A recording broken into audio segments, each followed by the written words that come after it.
All right.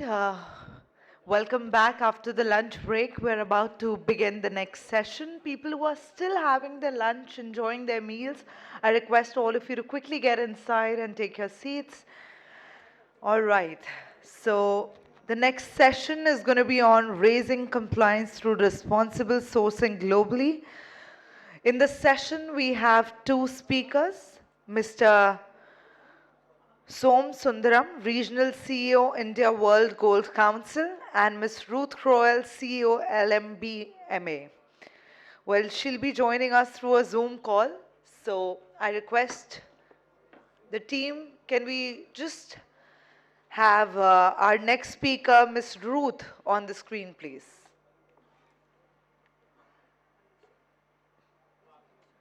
She's also coming. We're also connecting. Well, once again, would like to request all our guests to quickly come and take their seat. Also would like to request the moderator of this panel discussion, Ms. Manisha Gupta, Commodities Editor, CNBC TV 18, to please join us on stage. Hi, Ruth. Hello, good morning. Delighted to be here. How are you doing, Sam? It's been a very cold day, so things got a little delayed. It was complete fog this morning, so people reached a little late. And as usual, we started late. So thanks for being flexible on the timing. Take your time. I know No you problem. have to leave very shortly. Manisha is here. She's from CNBC TV 18, and she knows all of us. She knows everybody in the world on commodities. So we look forward to your presentation, post which I will take it up here. And there are people from the Ministry of Commerce here, so we'll take some questions and all that. But you are flexible to leave at the time convenient to you after your presentation, Ruth. Okay, thank you very much. That's very kind. That's very kind, Sam. I appreciate that. I've built in a little bit more time since we've started off, so I should be able to join you. Would you like me to get going straight away then? Yes, I think your presentation, Perfect. people away. Just checking, you can see that? I think I'm sharing it now. Great. We can see that. We can see it. First of all, thank you so much for the opportunity to speak to you, albeit remotely. It's also very cold here in London at the moment, and it's definitely not as sunny as my beautiful virtual background makes it out to be. But I hope you're all doing well and have had a good start to the new year. It's certainly going to be an exciting year for the gold market, given the ongoing interest in higher prices.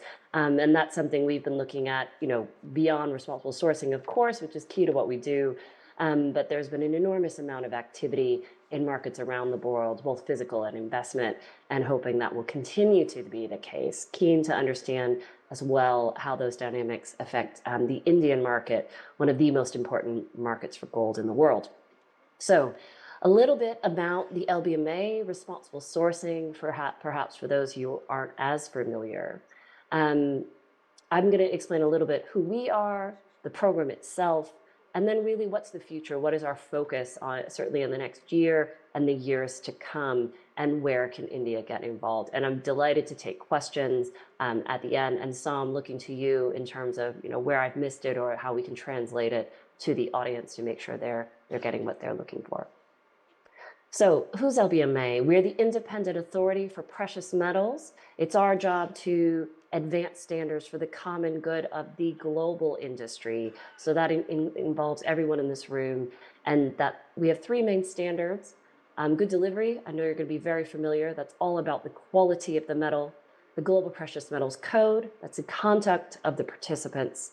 And then responsible sourcing, sustainability and responsible sourcing. And that's what we're really here to talk about today. So the responsible sourcing standard was launched in 2012. We probably had the biggest update to it with what we call version 9. And this is a standard that is mandatory for every good delivery refiner around the world. And it's relied on by investment markets, but also jewelers, importers, electronics companies, and countries. And really, our role for LBMA is certainly looking after the local London market and ensuring any metal coming in there can be traded freely. But also it is referenced by countries as well as other actors. And certainly any standard we set, we consult with the downstream in terms of how they're using this. So it's mandatory for our good delivery refiners. That doesn't mean refiners who aren't good delivery can't attest to meeting these requirements and getting ready so that when they do look to apply, they're already in a good place. And certainly it's something that, regardless of whether GDL or not, downstream companies, jewelers are asking in terms of how are you meeting these requirements when it comes to ethical sourcing or sustainability. So last year, we published our now annual sustainability and responsible sourcing report. I'd really encourage you to have a look at that. We talk about how we've done well during the year, what have the challenges been, as well as recognizing we stand committed to what we do and doing the best job we can with our audit program.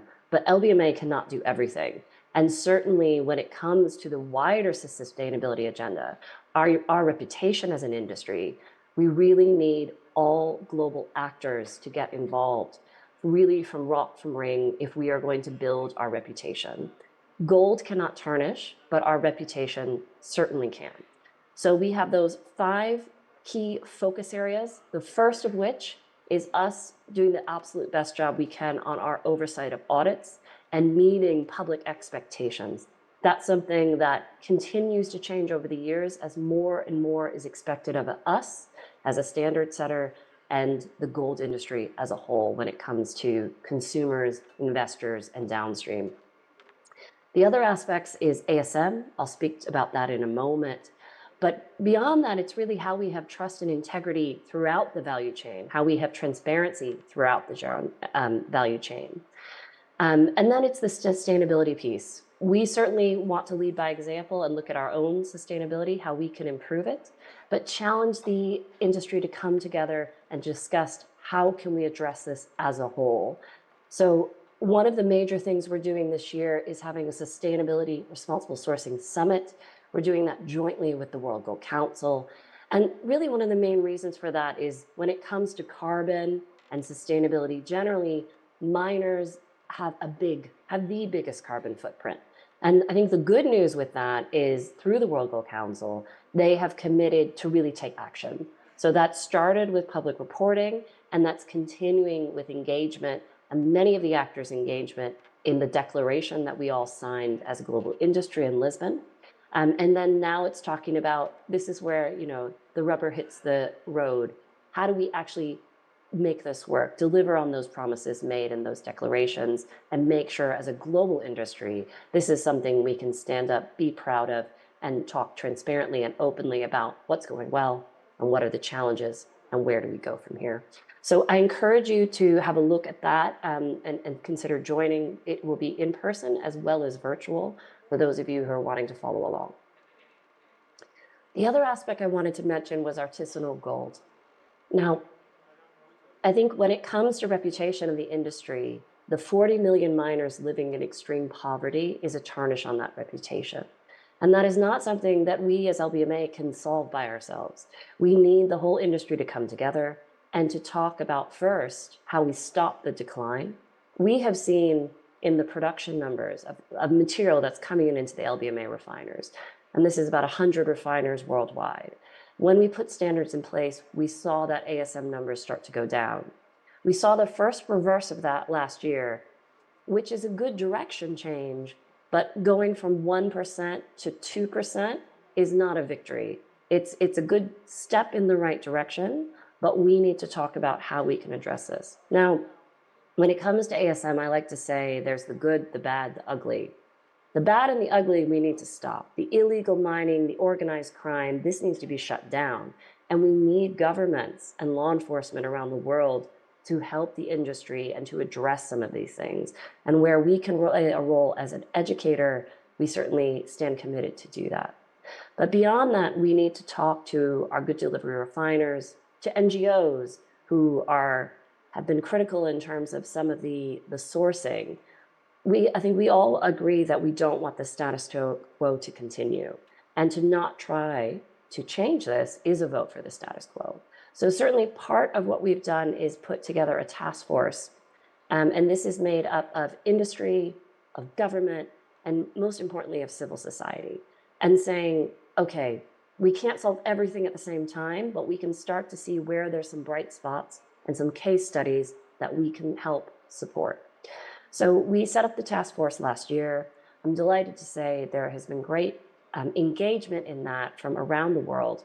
And what we look to do this year is, having narrowed down really to 4 key countries that we're looking to go on site, where we think that there are green shoots of responsible sourced ASM, we will look to do that.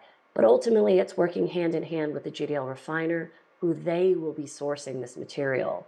We can just be another set of eyes and also ensure when things go wrong, because this is a developing world and things will go wrong, that they're not the only one there trying to defend questions, that we have all looked at this, considered it, and want to talk about transparently, whether we continue, how we make things better, and where we go from there.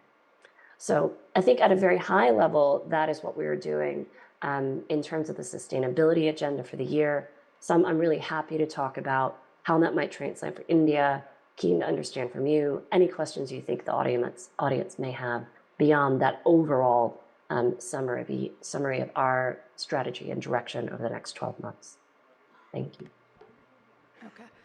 Thank you so much for that, Ruth. And do you also want to add the Indian part of it? So before I go to Ruth with more questions here, because while what Ruth has spoken to, of course, is more international in nature when it comes to India, and yes, we've seen good delivery happen here. There are reports and audits and responsibility papers that we read here. How would you rank India into all of this? Well, we are still definitely not there up the curve, as you could see even in this conference. We are still engaged, rightly so, with our taxes and processes, etc., all for a 1% duty exemption or a 2% thing. I'm not saying it is not important, because it is very, very important for the business. Ultimately, a thriving business is what supports the gold industry. Or I think we are too focused on the arbitrages and things like that.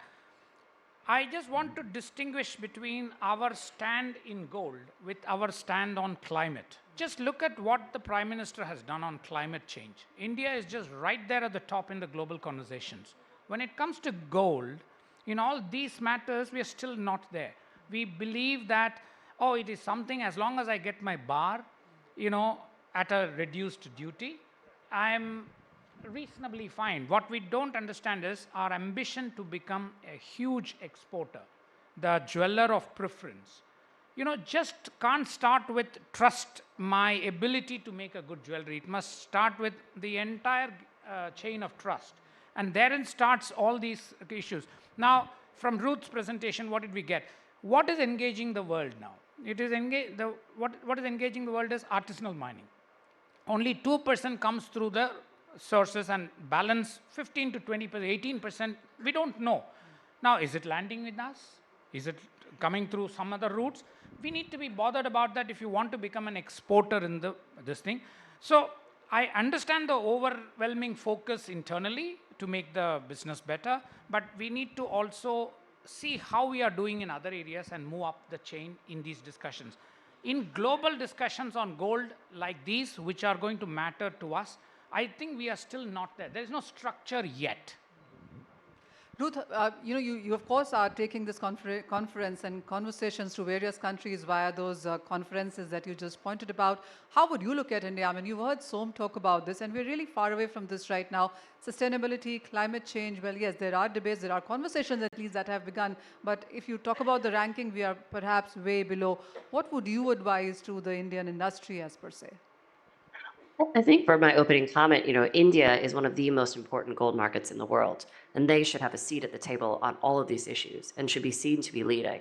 And I think to Sam's point, absolutely on the climate side of things, that's happening at a government level. It's just not being joined up when it comes to the gold industry. And I think that should change. I'd like to see more and more India coming out, taking its rightful seat at the table and discussing these issues in terms of the challenges as well, because we all recognize this is not an easy task. It's ambitious what we're trying to do, but we have to start talking about, well, how do we try? Where do we go from here? What are the first steps to get to that end destination? So when it also comes to about, and while of course we've seen good delivery happen, and that also happened after various years of conversation there, LBM accredited is one part of it. How do you see that working for India? Well, again, huge improvement, no doubt about it. I mean, when I first came into this, even the discussions hadn't started. I mean, it looked like you're talking Latin and when others are talking something else, you talk about good delivery. Now it's not the case. I think we are all on the same page. There are issues being expressed, but for whatever it is now, SEBI has taken charge of that in the EGR thing. The greatest thing that happened, in my opinion, I always say this in India, the collateral benefits of any policy decision, and I've seen it from my young age in levers and all that. You start off on something in India, the collateral benefit of that sometimes just becomes so huge. And I've seen that in my previous job. The collateral benefit of IIBX is not so much about trading volumes there, it's about how it is going to discipline our thinking on gold. You are a huge country in gold. Just because you don't mine gold does not mean you can't have an opinion on what is happening in the gold industry. You got to push LBMA. Now, where is it? LBMA comes here. I'll tell you a small example. OECD was working with us. They were coming here regularly. After a while, now that we have got good delivery, it's fine. But they are now saying, look, we don't have resources to keep following up. Because they had really good intensive discussions, took us nowhere.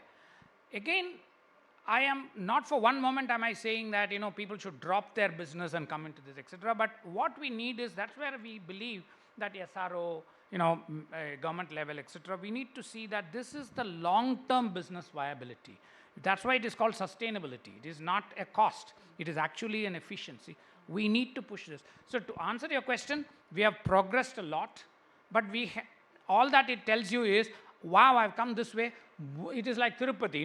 The first hill you cross, then there are 6 hills to cross. But the first one seems so difficult. You cross the first hill, now there are 6 more to go.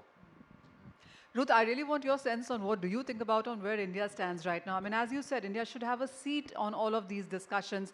And as Som rightly said, there's as much follow-up, as much push that you can give, but there are various other concerns as well. And I can tell you that in the 2 days of conference, we've come out with more problems than solutions, but we are hoping that we will get there soon. So as far as sustainability goes, and that really is much way down the ranks here, what do you think India should be doing to ensure that we don't lose out in this conversation or that seed that you just spoke about?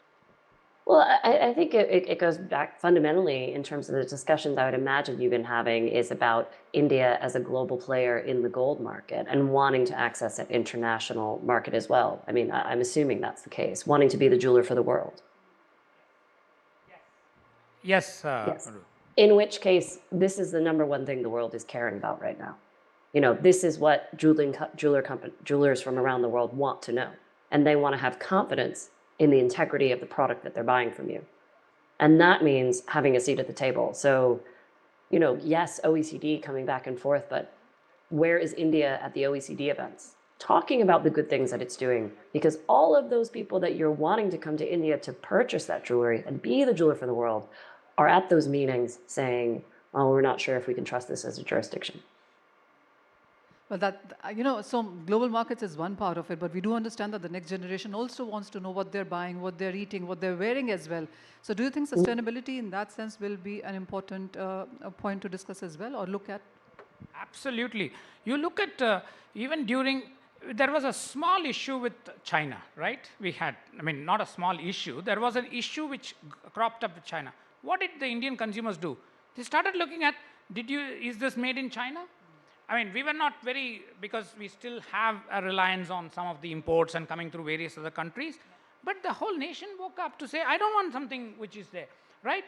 It is the same thing globally. Millennials now, definitely everybody wants a cheap product. If somebody gives me an iPhone 15 for 100,000 and 120,000, I'm going to take it. I'm not even asking where it was made.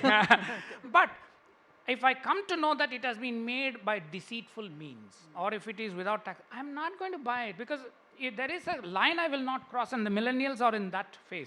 And the other thing is, it is every industry's duty to push this a lot ahead and make this important. Sometimes I may not know I care for this, till the industry tells me, yeah, you care for it. Do you know? Come to me. As someone in the previous panel said, they said we are using whatever this. You remember the Promise ad, toothpaste. We use clove oil. Every toothpaste used clove oil, but they took it up and said that, we use. Then everybody said, oh, is clove oil being used? It is very similar. As a consumer, you just want to know, oh, clove oil is good for my teeth, so, and they are using it.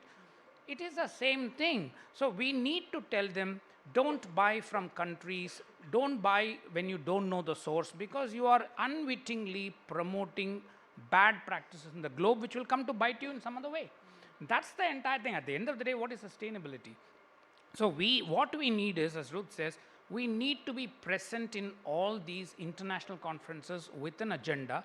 We can always say, that's why I distinguish, look at where we are on climate. I mean, countries consult us now. Of course, we push back on coal and things like that, but we are saying we are more aggressive than some of the Western nations to say, I will cut the carbon in by 2060, right? We are more aggressive. That is the kind of vision and things that we should have, and integrate this, converge it with the business needs at some stage. What we are doing is, we are getting overwhelmed by the taxation issue here. That is the problem. Thankfully, despite that, we have improved a lot. So, and this is not a conversation for tomorrow. I mean, I don't know how many of you know, but EU deforestation is something that is very strong right now. So what European Union has done, they do not want to buy products if they are grown by deforestation. And that is now. So there are countries trampling over each other to ensure that either this is pushed behind, or there are some levies that have gotten in, that they can earn in right now. So yes, this is as early as today right now. So you want to add? No, you finish the question. So I was actually going to ask Ruth that this is a conversation of right now. So when you look at this, even as you are talking to various other countries, what are those top 5 things that you think need to be done like right now? In terms of what India needs to do right now? Yes. And I mean, I would say part of it is to Sam's point, in terms of having, what is the position on these issues? What are you doing? And I think some of the frustration with some of the actors has been, when is this becoming mandatory? Where is the Indian responsible gold guidance? We stand open source to support any way we can, but you need to have that document to say, we've drawn a line in the sand, this means something to us, it's mandatory, look at regulations. And you can also look at other regions that have done this. And you've seen this recently in the UAE. Things that we would say for any country, priorities are mandatory audits for refiners that comply with OECD, elimination of cash in the supply chain, and then finding a way to support ASM. So that's shutting down the bad guys, but that's supporting the vulnerable people. Those are I would say, the 3 priorities generally. But I would say for India too, it's, owning that, speaking that, to Sam's point, going out and saying that. And, it doesn't have to be with a big airfare. I think all of these events these days are very happy for virtual attendance, and actually recognize on a sustainability front, maybe that's the right thing to do as well.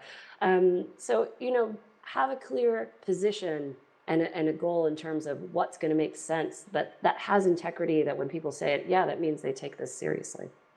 I can add one thing, and I can ask Som perhaps to help me with this. When it comes to India, and not all sectors or segments perhaps, but how much of an intent in this room or in this sector do you see when it comes to sustainability? Would you also say that industry, or various segments for that matter, wait for a policy to be passed, a mandate to come before they start looking at it? You see, this is like good practice, good health. During COVID, all of us wanted to remain healthy, right? I mean, everybody started yoga, everything like that. It's not like I don't like yoga, but I need to be pushed to do yoga. It is, for us, sustainability is like that. And if you do yoga, you are going to be a better human being, better health, all that thing, we know that. It is a similar thing. I don't say that the industry does not like sustainability. Look at the way we have adapted to unique ID. They fought, right? But eventually they settled down. And nowhere else in the world do we have traceability of the type we have in jewelry. Why don't we have traceability in bars? Why don't we have a complete blockchain? Somebody said exports, duty drawback comes later. Why does it come later? Because you don't know whether he has really imported and he has really exported out of that import. You have a blockchain solution for that, so that everybody knows that within that blockchain, if you do it, The bar came, you paid or you got it duty free. You used it in this, you are now selling this jewelry, therefore your duty drawback will be probably an easier. I'm simplifying it, but I'm just saying. So industry is to be pushed a little bit, they need an incentive, but as I said, they are also overwhelmed by what I would say easier opportunities in arbitrages. I'm not saying everybody, but it affects everybody because, as somebody said, when there is a gray market, you have a problem. Secondly, I want to raise one thing. IIBX is an important initiative of the Prime Minister. Now, IIBX cannot become a big success unless we take positions on global matters. You can't say, I have a global exchange in India, but on global matters, I'm not interested. It's just, it doesn't reconcile. You want to export bars, right? I mean, I'm sure the government will look at it. You want to export bars from India, you can't say only that LBMA, PAMP, only one will do. You will probably ask others to come up, etc. But how do you know that they have sourced it properly? Second, Ruth really talked about cash, avoiding cash. I mean, India is leading the nations in digital. Why is it not reflected in the gold industry? I'm again, because there are lots of trade people here, I'm not saying tomorrow morning it should be done and businesses should be disrupted. That's not my point. But we are not able to reconcile some successes of India with the gaps in the industry. Success of digital, cash payments massively in this industry. Okay, I want to export bars, but I don't have good delivery thing. I want to be international bullion exchange in Gift City. I don't have a view on global matters. Now, these have to be reconciled somewhere, definitely. We can't just distribute it, okay, SEBI, you do this, Commerce Ministry will do this, Finance Ministry. We just need one focused stand, which is what I said. Let's have a next 5 years gold reforms. When I say reforms, it's not about taxes alone. It's about gold reforms, our vision for the gold, how we become a big jeweler, and bring all these points together. I can only say one thing, the entire gold industry outside India, bullion, will be helpful if we start the right things. There is no doubt. And the good thing now is we are working so closely with Dubai. UAE, I'm saying. UAE is another very important market for gold. I think if India, UAE work together and raise all these matters, global matters, put it on the table as our priorities, I think we will find the industry in 5 to 10 years much, much stronger, one of the best in the world, perhaps. While, of course, sitting in India, Ruth, we do understand the issues and problems here, but I also, since this is a global conversation here, and we do talk about UAE, and yes, of course, Saudi Arabia is a great example of this. Forever a crude-producing country, and they have moved away, made investments in so many other areas, especially renewables. I mean, we keep seeing that. So there are countries doing various things. India on one side of this, but other important markets are like China and US and UAE, etc. Where are the conversations with them when it comes to sustainability? Well, I did also want to jump back in terms of, I love Sam's analogy of yoga, partly because I'm a big fan. That being said, I didn't do it this morning. But I do get the point that sometimes as humans, we focus on the short term, avoiding short-term pain as opposed to long-term pain. Instant gratification, as we call it. But it's making we want to make decisions strategically that that are long-term successful, which means we have to do some things that actually short-term are a bit painful. But as long as we're clear on that long-term destination, which this is health, this is why we do it. But I think we all know once we start doing yoga, we start to say, actually, this feels good. I can see the benefits, right? But it is getting over that initial. And I think what usually helps is a very clear focus on what is my destination. So Sam, you're absolutely right in terms of when it comes to the cash, be clear that the destination is to get rid of the cash. How long that takes and how you do it, that's a different conversation. I think it's coming together as an industry. And I would also encourage you to get government involved, because this is how you get a bigger change, to say, this is where we want to be. Are we all agreed? Okay, let's talk about how we're going to get there. So on that side of things, I think to your point about other nations, sustainability is top of the agenda in all of these nations. And I think we have seen on those 3 points that I mentioned about mandatory audits, getting rid of cash and ASM, we have we have gone to all those countries to say, you know, what are you doing about this? We're not here saying as LBMA we're perfect, but we're recognizing unless we work together as a global industry, we're not going to change the status quo on gold laundering. You know, like this is happening. So I would say all those nations are taking it seriously, but it's just trying to get organized and also to join the table of those who are publicly speaking out, putting hard rules and laws in place to make this happen. And that is happening in all those nations. So I would encourage India to do the same. And ultimately, it's long-term health of the gold industry, even if short-term sounds like a little bit more exercise in the beginning. I'm mindful of the time here, Ruth, but also, you know, the other thing that India also is looking at right now, and while of course we keep talking about import duty all the time, the unofficial gold or the smuggled gold is yet another part of it. We're talking about sustainability on one side, and then you also have this issue which we almost are not addressing. Yes. I'll make one distinction here. Smuggled gold is not conflict gold, okay? It could be proper, in a sense, accredited bars, which comes without paying taxes. So I wouldn't probably say smuggling is a matter of tax avoidance. But what happens is once you avoid tax, you could avoid many other things. That is the point. But given that, I wouldn't put everything under smuggling because then the matter gets dissipated. The point is smuggling or not. Let us take 90% is in the right market. Are we following? Are we able to say this is sustainably sourced? And we are taking this position on sustainable sourcing, as Ruth said. What we would recommend is India takes a position on this. So I'm just saying that, you know, you're getting gold, you're not even sure if it's sustainably sourced. The smuggled or the unofficial gold, you have no clue about that. Absolutely. That's why I said it is not, but from whatever seizures I get, I think it is more sustainably sourced than others. That's what I hear.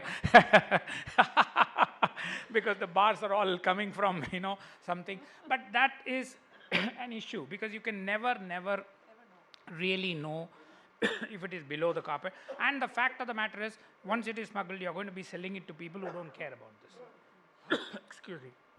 So I would probably say, yes, taxation is an issue, but try going to the government to say sustainability is important, but for that I need reduction in tax. You're never going to get the conversation off the table. Ever. That's a smart one to do. So, Ruth, there's a, you know, the other thing that this industry talks about, and every time that you talk about carbon neutrality or decarbonization or sustainability for that matter, there always is this conversation about investments, the intent and the policies. So while we have talked about intent and policies here, what is the kind of investments are you looking in this sector, in this area that is? You mean investment from a sustainability perspective? That's right. Right. So I think on all of that, there's certainly ongoing investor interest, certainly in the West, on the sustainability point. I think it still needs to be profitable, but there certainly is wanting to ensure that anything you're sourcing is doing no harm at a minimum, and ideally is a force for good. I think what's been interesting in the gold market in particular has been central bank purchasing. So central bank purchasing over the last year has been at its highest on record since the WGC was publishing these figures, and that is set to continue. So I think investors are looking for gold. They're wanting it certainly to be ethically sourced, sustainable, but I think others are going beyond that. Particularly, we see that in a lot of conversations about what is the definition of recycled gold. And how are they making these statements? But I do think that the central bank interest, particularly in producer nations for gold, is very interesting and will also keep gold in vogue for years to come. So you want to add on to that? Yeah, And then we'll find this out. Yes, as Ruth said, you know, central banks are buying. We are, as a gold industry, we would like even the pension industry and others. You know, World Gold Council is putting in place a lot of efforts to do marketing of this to pension funds. Because while gold is held by central banks, by many private investors, still pension funds are all very small. So we're trying to tell them how we can use it, how the price is reliable, you know, all that stuff. Now, if you want to do all that, people would want to know that there is absolutely no problem at any stage you will ever face that you are holding a physical gold and somebody comes and says, do you know this came from, you know, that, you know, conflict gold or whatever it is. You know, your value is down the next day. So they would want all this. And if India or any market wants to be a big player in gold, they have to address the needs of investors, jewelry buyers, various things, recycling. You know, how do you know that you talked about climate change and all that stuff? India has a big ability to do recycling, right? I mean, I'm from a mining body, I shouldn't be talking about recycling, but even miners support that. You can do recycling, but for that you need a very transparent system. You know, then you can say this is sustainably sourced, it is recycled. Imagine, I still believe some years from now you could even have recycled gold, which is probably at a premium to mined gold. Could be in certain pockets. So there are opportunities, and sustainability could also turn into a big opportunity. Today, if you shut your eyes to it, who knows, some other country will come and say, closer to India, between India and China, I'm doing it. Like Singapore could say that. You know, anything you buy from me, you don't have to worry. India will lose its market, right? I mean, whatever you may say, you will always look at that guy who says that, yeah, he's safe. You know, it's like Tanishq within this place, you know, when they started off. Now every jeweler has now picked it up. We spoke about it. Now every jeweler has picked it up, but few years ago it was not. Tanishq was having a run. It could happen. Sustainability will be a competitive edge, and if India wants to make sure that it is not offered to someone else, it is retained within, I think we need to take center stage in these global conversations. Well, absolutely. And there's so much to talk about that, but we are short of time. Ruth, thank you so much for joining in. We appreciate your time and looking at the time zone. Thank you so much. My pleasure. Thank you so much for the invitation, and good luck for the rest of the discussions, even if you're coming to an end. Until next time. Thanks, guys. So I'll just conclude with one more statement, and this is with a way of an example. I remember getting jewelry from somebody at a very, very discounted rate. And I went to the other jeweler saying that, hey, he's giving me to me much cheaper. Must be smuggled gold. They don't have to pay import duty. And so, this is the answer that I got. So in the same way, and I did not go back to that person, even as it was cheaper gold, whatever reason. Do you think those kind of conversations coming in for sustainability, or you think we're still 5 to 10 years away from that? No, I think, you see, we may sometimes think it's like the wave. We think that it's far away, but the wave is actually closer. That's why we always say that be careful about all this. You see, look at what has happened to many changes that we thought were very far away, right? I mean, they just overtake you. The entire thing about recycling or reprocessed jewelry, etc. Today in India, we really, I think if even on the smuggled gold, if I wait to take only the smuggled gold discussions and all that stuff, I think we are going to face a situation where this will become a noose around our neck, because you can't recycle them, and which is what we are already stuck. The poor quality of the past is, actually we discussed this afternoon, poor quality of the past legacy stocks is stopping recycling. Smuggling, because people don't want to disclose it to the tax authorities, is stopping recycling. There will come a time when, we will realize that the cost of holding all this or stopping the recycling is much more than this. So we will move towards hopefully a justifiably right taxation. But I also say one last word I want to leave it with is my favorite statement. Taxation is never a consumer issue. I have never seen a consumer come and say, is a tax 15%? We have done enough studies, Aarti is sitting there, we've done 99.8% of the consumers don't know what is the duty on gold. It is a trade issue, it is not a consumer issue. That is why when issues are raised saying that, okay, smuggling, it is within the industry to stop it. I also tend to agree. I'm not saying it is easy for the industry, but I also tend to agree. It is not a consumer issue. As a consumer, I'm very happy if the consumer goes up. Sorry, just a lighter vein, because the price goes up. That's why I buy gold. I bought it for 60,000 rupees. You raise it by 2%, it's going to go to 62,000. Happy for me. Okay, so it's not so much a consumer issue. I think we should keep that in mind. Thank you. Thank you, Som, and back to you. Thank you so much. It was a wonderful session, and I would like to thank both our panelists and the moderator. One of them has already left the conversation. Thank you once again. And Mr. Somasundram, thank you so much. I would request both of you to just be on the stage as I invite GJEPS Chairman Mr. Vipul Shah to come and felicitate both of them. And I think we should have a bigger round of applause for Ms. Manisha Gupta for conducting and moderating all these wonderful sessions. Thank you so much.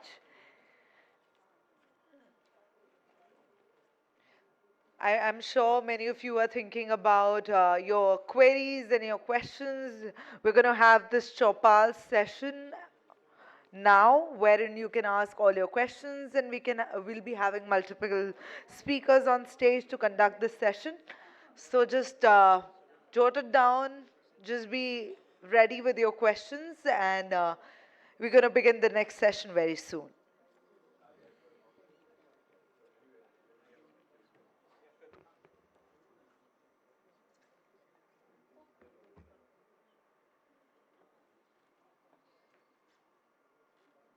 Let's have a big hand for them. Come on.